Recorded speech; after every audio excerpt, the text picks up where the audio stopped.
오늘 성경 말씀은 구약 성경 한 곳, 신약 성경 한 곳을 두 곳을 찾아 읽도록 하겠습니다. 구약 성경 사무엘하 18장 33절 말씀입니다. 왕의 마음이 심히 아파 문 위층으로 올라가서 우니라. 그가 올라갈 때에 말하기를 내 아들 압살롬아, 내 아들 압살롬아, 차라리 내가 너를 대신하여 죽었다면 내 아들 압살롬 내 아들아 하였더라. 신약성경 마태복음 15장 27절에서 28절 말씀입니다. 여자가 이르되 주여 올소이다마는 개들도 제 주인의 상에서 떨어지는 부스러기를 먹나이다 하니, 이에 예수께서 대답하여 이르시되 여자여 내 믿음이 크도다. 내 소원대로 되리라 하시니 그때로부터 그의 딸이 나으니라. 아멘. 오늘 찬양의 가사처럼 우리의 가정이 가장 행복하고 복 있는 가정임을 고백하면서 오늘도 서로 사랑하고 서로 격려하고 웃음꽃이 피어나는 산정지단의 모든 믿음의 가정들이 되시기를 주님의 이름으로 축원드립니다. 이 세상에 배우자가 없고 자식이 없는 사람은 있습니다. 아직 결혼하신 분도 있고요, 자식이 없는 가정도 아마 있을 겁니다만은, 그러나 나를 낳아준 부모가 없는 분은 이 세상에 존재하지 않습니다. 부모가 있어야만 자녀가, 나라고 하는 존재가 존재할 수 있기 때문입니다. 그 부모가 좋은 부모이든 혹은 부족한 부모이든 간에 나라는 존재가 오늘 여기 살아 숨을 쉬고 있는 것은 부모가 존재하기 때문이죠. 그래서 어버이를, 내 부모를 사랑하고 공경하라는 가르침은 성경의 가르침뿐만 아니라 인류의 역사에서 모든 문화권에서 동일하게 주장하는 인간의 공통적인 윤리입니다. 사자성어에 인면수심이라고 하는 사자성어가 있습니다. 인면수심. 사람의 얼굴을 하고 있지만 짐승의 마음을 가졌다라고 하는 그런 사자성어입니다. 부모를 공경하지 않는 것, 자신을 낳아 기른 부모에 대하여 인간의 의무와 책임을 다하지 않는 것, 그것은 곧 인간의 얼굴을 하고 있지만 짐승이다라는 말과 다르지 않을 거라 생각이 되어집니다. 곽선희 목사님 설교집에 소개되어지는 유명한 예화 하나가 있어서 소개하려고 합니다. 옛날 조선시대에 임금이 이제 한양을 떠나서 개성으로 행차를 하기로 하셨습니다. 그래서 개성이 임금을 맞이하기 위하여 분주하고 바빴습니다. 온 거리에 방이 붙었습니다. 언제 임금이 행차하신다. 이 소식을 들었던 오랜 기간 동안 병석에 누워 계셨던 연세 많으신 어머니가 자기 아들에게 이렇게 요청합니다. 얘야, 네가 이 나라의 백성으로서 한 번도 임금의 용안을 배운 적이 없는데 죽기 전에 임금의 용안이라도 한번 배웠으면 좋겠구나. 꼭 한번 배웠으면 좋겠구나. 그것이 내 마지막 소원이다. 이 효자인 아들이 왕이 오시는 날을 기다렸다가 50리가 되어지는 그 길을 친히 그 어머니를 업고서 왕이 오시는 행차하는 그 길가에 서 있었습니다. 그리고 가장 좋은 길목에 등에 업고 있는 어머니가 왕을 볼 수 있도록 계속 기다리면서 몇 시간 동안 업고 있는 거죠. 마치 그 길을 지나가던 임금이 그 모자를 본 거예요. 그리고 이제 다시 한양으로 돌아가서, 궁으로 돌아가서 신하들에게 다음과 같이 이야기를 합니다. 내가 개성으로 행차할 때에, 그때에 길가에 어머니를 입고 있었던 사람이 있는데 그 사람을 데리고 왕궁으로 데리고 오시오. 그 수소문에서 찾아서 그 효자와를 데리고 온 거예요. 그리고 자초지정의 이야기를 쭉 듣고 난 다음에 왕이 이렇게 이야기합니다. 너는 효자구나. 너의 그 효심에 내가 감동하여 너에게 상을 주겠노라고 이야기를 하고 신하들에게 금 100냥과 살 함석을 상으로 주라고 명령을 내립니다.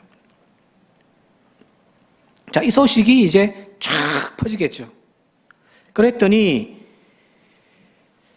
불효막심한 효자가 하나 있는데 그 이야기를 듣고 나도 이렇게 하면은 왕에게 상을 받아서 돈을 벌 수가 있겠구나라고 해서 불편한 어머니를 억지로 업고서 길가에 나가서 왕이 지나가는 그걸 이제 어머니에게 억지로 보게 만든 거예요.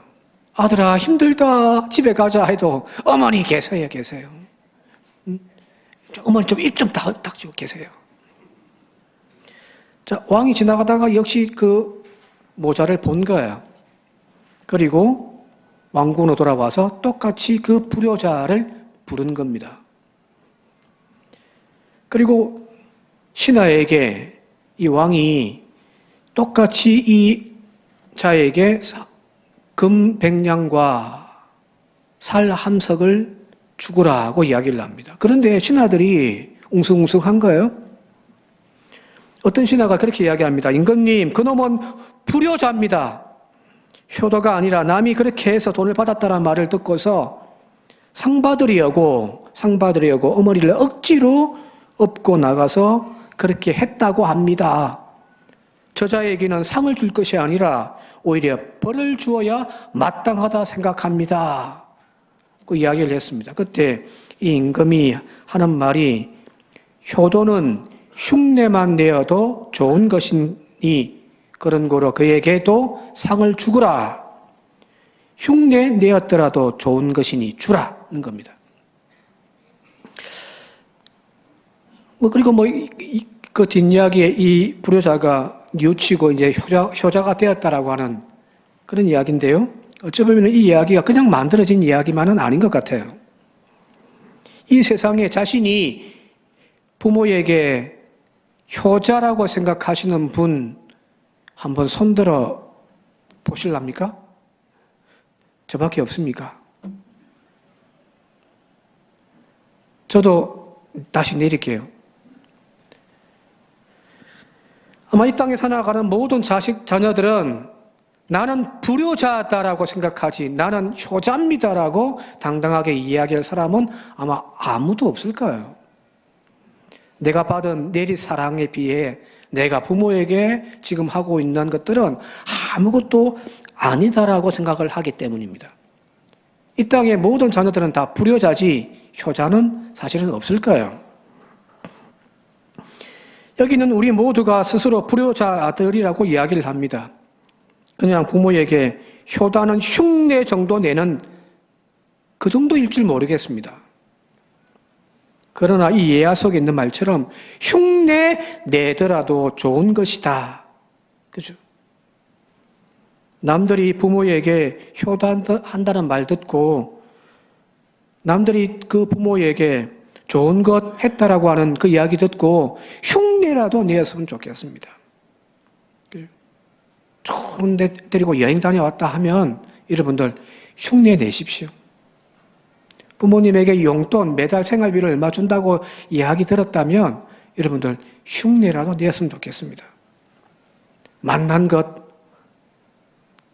함께 식사했다라는 이야기를 들으면 오늘 전화해서 부모님에게 맛있는 거 먹으러 가자고 흉내만 내어도 거기 효도가 아닌가 싶습니다.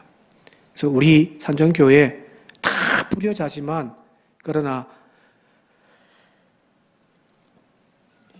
효자의 흉내를 잘 내는 그런 우리 산정교회가 되어줄 수 있길 바랍니다. 오늘 어버이 주일인데요.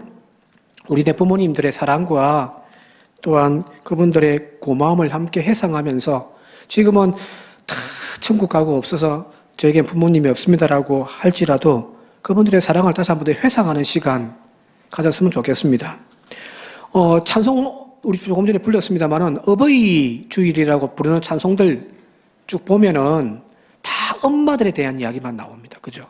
어머니의 넓은 사랑, 그죠? 아버지는 없습니다. 왜 그럴까요? 왜 그럴까요? 아버지에 대해서 감사하지 못했어요? 아니에요. 대부분의 찬송이 미국에서 만들어졌기 때문입니다. 미국에는 어머니 날이 있거든요.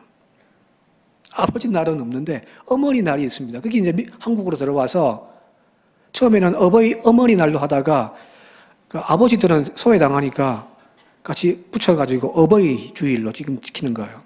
그래서 오늘은 조금 그동안 섭섭했던 아버지들을 좀 중점으로 하고요. 또 엄마의 사랑을 함께 좀 나누는 시간을 좀 가졌으면 좋겠습니다. 첫 번째, 아버지의 눈물입니다. 한국의 최고의 지성인이라고 이야기하면은 누구나가 이구동성으로 하는 사람이 바로 이어령 전 문화부 장관일 겁니다. 이 이어령 씨가 이제 자꾸 하셨습니다만은 기독교인이 되어진 것 때문에 화제가 되어졌던 적이 있습니다. 이어령이 이제 예수를 믿게 되었다. 그는 젊은 시절까지 한 70대까지 이제 칠순되기 전까지 예수를 믿지 않았습니다. 그는 생각하기를 종교는 인류 문명이 만들어낸 인간의 창조물 중에 하나다라고 그는 생각했기 때문입니다. 그렇게 복음을 받아들이지 않았던 그가 이제 예수를 믿게 되어졌고, 이제 또 많은 책들을 또 적어냈거든요. 신앙적인 책들도요. 간증집, 지성에서 영성으로라는 책도 이렇게 내기도 하고요. 그토록 신에 대하여서, 하나님에 대하여서 부정했던 그가 하나님에 대한 신앙을 가지게 되어진 계기가 뭔가는 사실은 아마 잘 알려져 있을 거예요. 유튜브에도 많이 뜨니까요. 그건 바로 자기의 딸 때문이거든요. 그에게 민나라고 하는 딸이 있는데, 일찍이 미국으로 이제 유학을 가가지고 공부를 해서 대학을 졸업하고 또 변호사 시험을 합격하여서 이렇게 쫙 앞날이 창창한 그런 딸이었습니다. LA 지방 검사로 청소년 마약 문제를 다루는 교민 사회에서도 존경받는 성공한 인물이라고 칭찬받는 그런 딸이었습니다. 그런데 이 딸에게 먹구름이 끼기 시작한 거예요. 1992년도에 갑상선암을 앓기 시작했습니다. 그래서 2번의 수술을 받았고 그 이후에 또 이 암이 재발하기도 했습니다. 더군다나 아들이 하나 있는데 이 작은 아들이 유치원을 다니는데 특수자폐아 판정을 받게 되어졌습니다. 그래서 이 아이를 받으려고 하는 유치원이 없는 거예요. 자기 몸도 지금 아파서 괴로운데 자기 작은 아들마저도 자폐아 때문에 지금 사회로부터 손가락질 받고 있으니 너무너무 괴로운 거예요. 그래서 이 아들을 키우기 위하여 공직생활 다 내려놓고요. 그러면 괴로워하며 살아갔던 거예요. 그 소식이 이 아버지 이어령에게 들려졌습니다. 그래서 딸에게 거기서 고생하지 말고 한국으로 넘어오라고.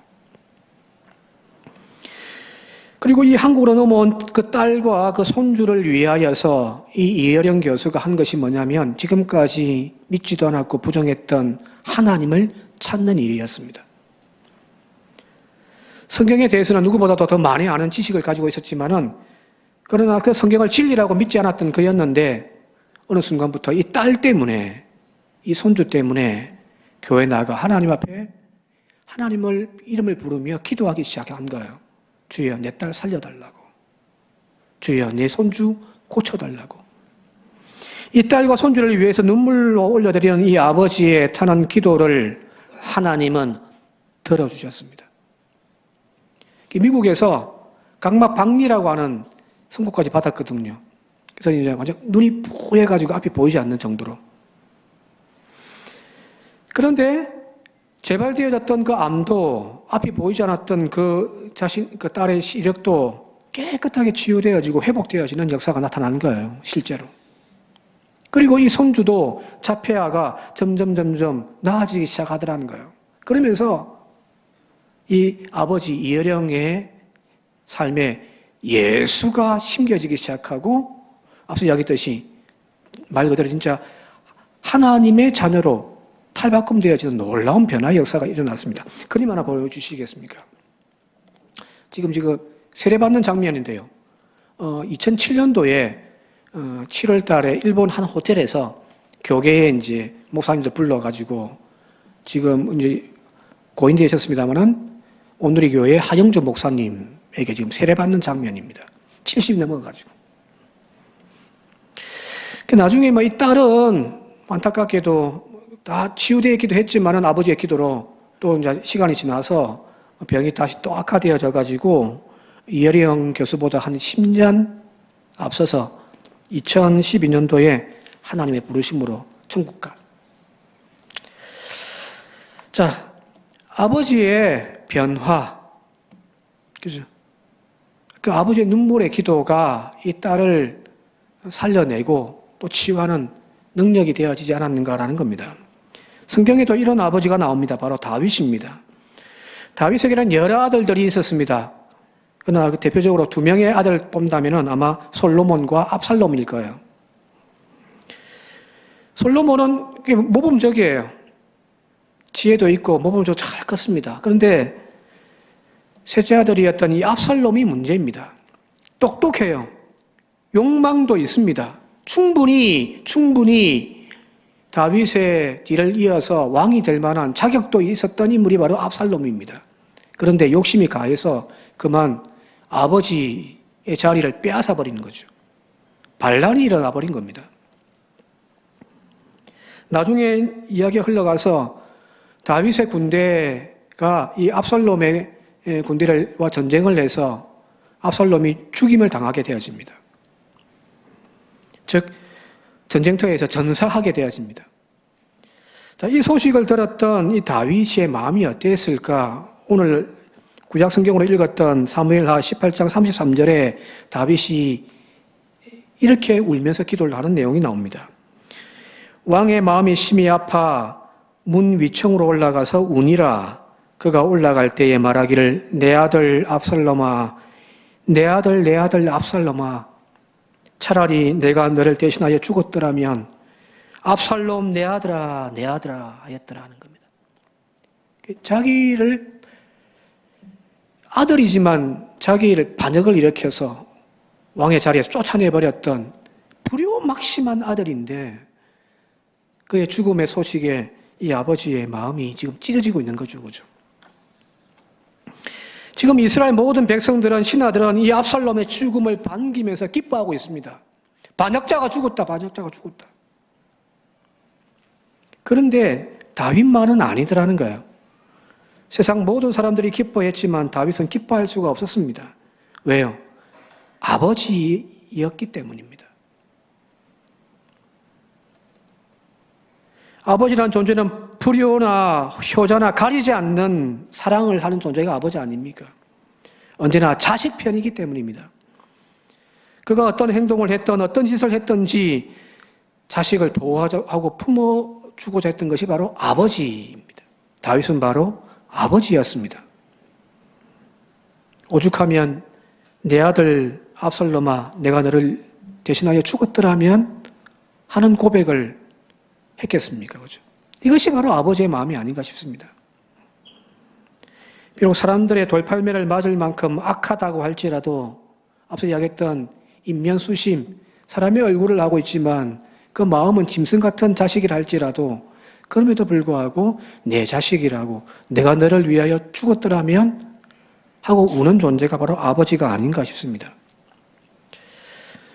오늘 우리는 이 아버지 되는 다윗뿐만 아니라 이 다윗을 통하여 하나님의 마음도 우리가 이 시간 함께 깨닫게 되어지는 시간이 되어질 수 있길 바랍니다. 하나님이 바로 그런 아버지시고요. 우리가 바로 이런 압살롬 같은 존재, 아들이 아닌가 싶습니다. 성경은 하나님의 자녀된 우리가 어떤 모습인지를 이렇게 이야기를 합니다. 이사야서 1장인데요. 같이 한번 읽어보도록 할게요. 이사야 1장 3절에서 4절입니다. 시작. 소는 그 임자를 알고 나귀는 그 주인의 구유를 알건만은 이스라엘은 알지 못하고 나의 백성은 깨닫지 못하도다 하셨도다. 슬프다 범죄한 나라요 허물진 백성이요 행악의 종자요 행위가 부패한 자식이로다. 그들이 여호와를 버리며 이스라엘의 거룩하신 이를 만홀히 여겨 멀리하고 물러갔도다. 한마디로 요약하자면 자식 노릇 못하는 오히려 짐승만도 못한 존재들이라는 거잖아요. 그죠? 소도 지 임자를 알고 나귀도 지 주인의 구유를 아는데 이놈의 백성들은 하나님을 알지도 못하고 버리더라는 거거든요. 짐승만도 못한 존재. 그게 이스라엘이고 오늘 우리들하는 겁니다. 여기 압살롬과 오늘 우리가 다를 바가 뭐가 있냐는 겁니다. 그럼에도 불구하고 하나님께서 우리를 어떻게 대하시는가? 다윗의 마음과 똑같아요. 내 아들 압살롬아, 내 아들 압살롬아, 내가 너를 대신하여 죽었더라면. 그게 하나님의 마음이더라는 겁니다. 하나님도 똑같은 마음으로 우리에게 말씀하십니다. 범죄하는 우리를 가슴 아프게 지켜보고 계시고요. 또 지켜주시려고 가슴으로 품는 존재, 그분이 하나님인 거죠. 다윗은 그 압살롬을 위하여 대신 죽었더라면이냐 하고 이야기만 했지 실제로 죽지 않았잖아요. 그런데 하나님은 이런 불효막심한 우리를 위하여 친히 인간의 몸을 입고 이 땅에 오셔서 십자가에서 대신 죽기까지 하셨잖아요. 그죠? 이 하나님의 마음을 이해하고 그 은혜에 우리가 날마다 감사하다고 고백한다면 역으로 그 육신의 아버지에게도 우리가 감사하고 그 은혜에 보답하며 살아가는 우리가 되었으면 좋겠습니다. 저는 신앙이란 하늘 아버지만 잘 섬기는 것이 신앙이 아니라 땅의 아버지도 잘 섬기는 것도 우리의 신앙이라고 믿습니다. 하늘에는 하늘 아버지가 계시지만 땅에는 육신의 하나님, 이곳 부모인 거거든요. 오늘 어버이 주를 맞아서 우리의 잊혀졌던 소외되어지고 가슴 아파하는 우리의 아버지를 그 사랑을 다시 한 번 더 기억하고 그 사랑에 또 보답하며 살아가는 그런 저와 여러분들이 되어질 수 있기를 바랍니다. 자, 여기까지 이야기하면 이제 어머니들이 섭섭하니까 어머니의 사랑을 잠시 좀 나눠보도록 할게요. 이 땅에 부모의 사랑이 아버지의 사랑만 있습니까? 그죠? 사실은 어머니의 사랑이 더 깊잖아요. 마태복음 오늘 읽었던 15장 보게 되어지니까 가나안 여인 한 사람이 소개되어져 있습니다. 이 여인의 딸이 귀신이 들렸습니다. 그래서 고통스럽습니다.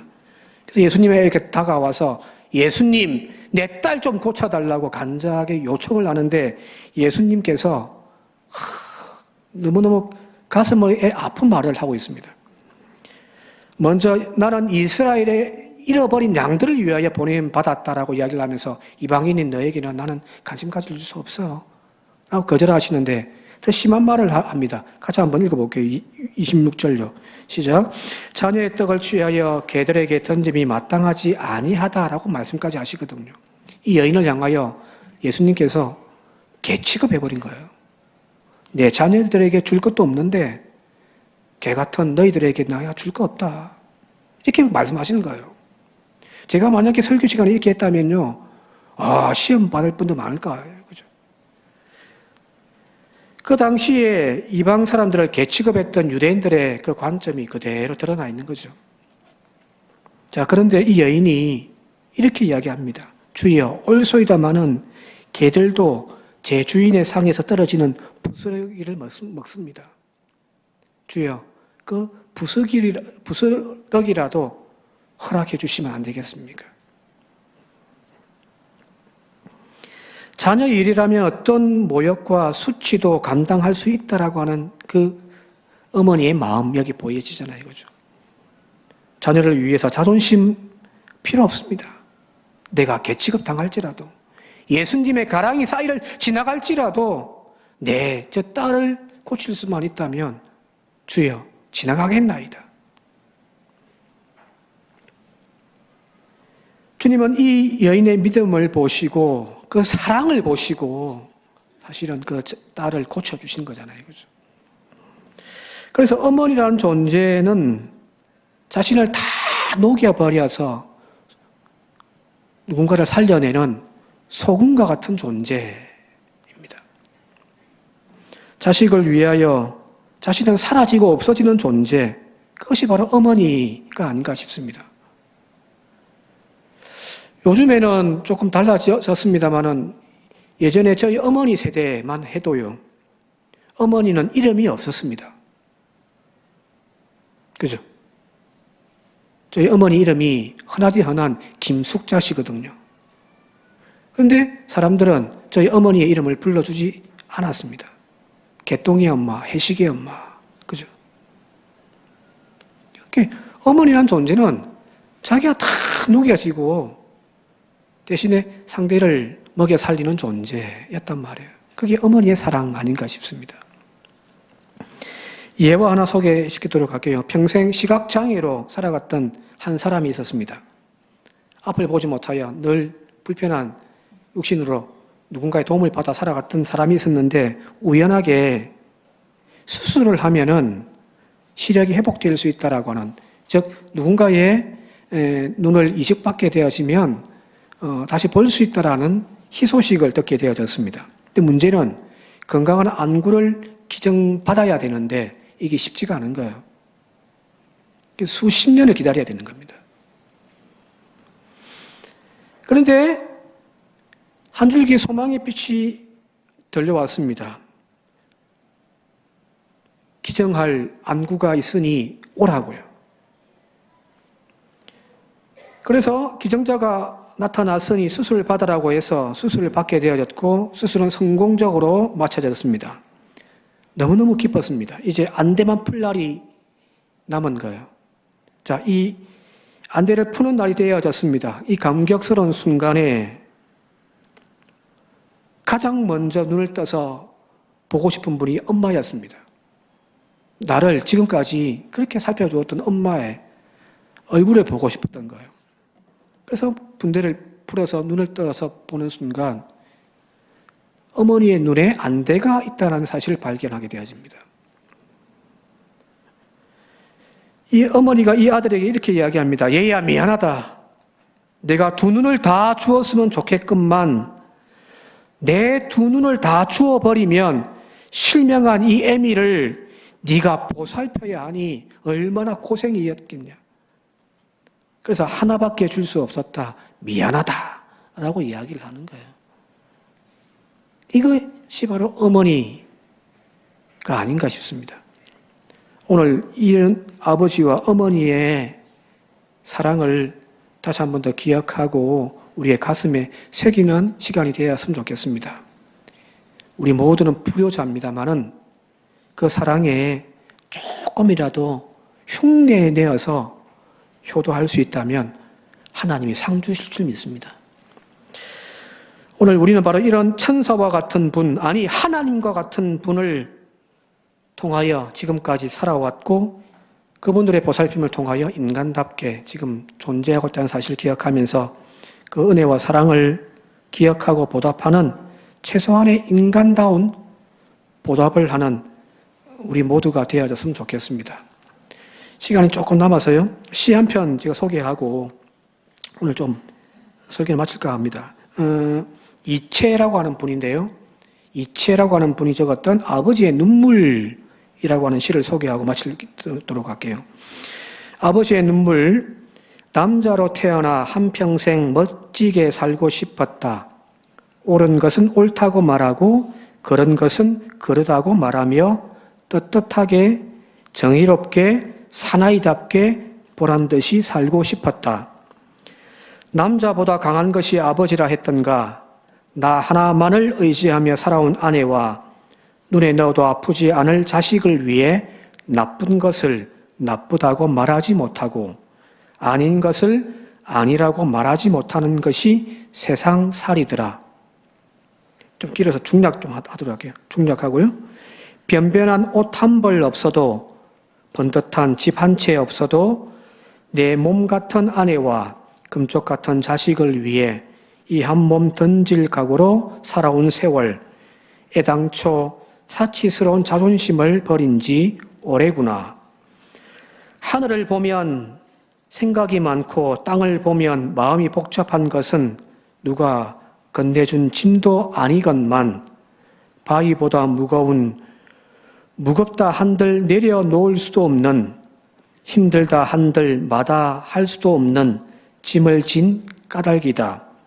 그래서 아버지는 울어도 소리가 없고 소리가 없으니 목이 메일 수밖에. 용기를 잃은 것도 열정이 사라진 것도 아니건만 쉬운 일보다 어려운 일 더 많아 살아가는 일은 버겁고 무엇 하나 만만치 않아도 책임이라는 말로 인내를 배우고 도리라는 말로 노릇을 다할 뿐이다. 그래서 아버지는 울어도 눈물이 없고 눈물이 없으니 가슴으로 운다. 아버지가 되어본 사람은 안다. 아버지는 고달프고 고독한 사람이라는 것을. 아버지는 가정을 지키는 수호신이기에 가족들이 보는 앞에서 약했어도 울어서도 안 된다는 것을. 그래서 아버지는 혼자서 운다. 아무도 몰래 혼자서 운다. 하늘만 알고 아버지만 아는. 이 아버지의 눈물을 이해해주고 함께 닦아주는 오늘 우리의 가정이 되기를 주님의 이름으로 축원드립니다. 함께 기도드리겠습니다. 고마우신 아버지 하나님, 이 땅에 우리가 섬겨야 할 또 하나의 하나님, 바로 부모임을 깨닫게 하옵소서. 그분들이 존재하셨고 그분들의 눈물이 있었기에 오늘 내가 존재함을 아는 인간다운 지혜가 우리들 가운데 있게 하시고, 이제 그 사랑과 은혜에 내가 어떻게 살아가야 하며 어떻게 그 은혜를 보답해야 하는지를 알고, 또한 효도하는 저희들이 되게 하여 주시고, 내가 효도할 부모가 없다면 주여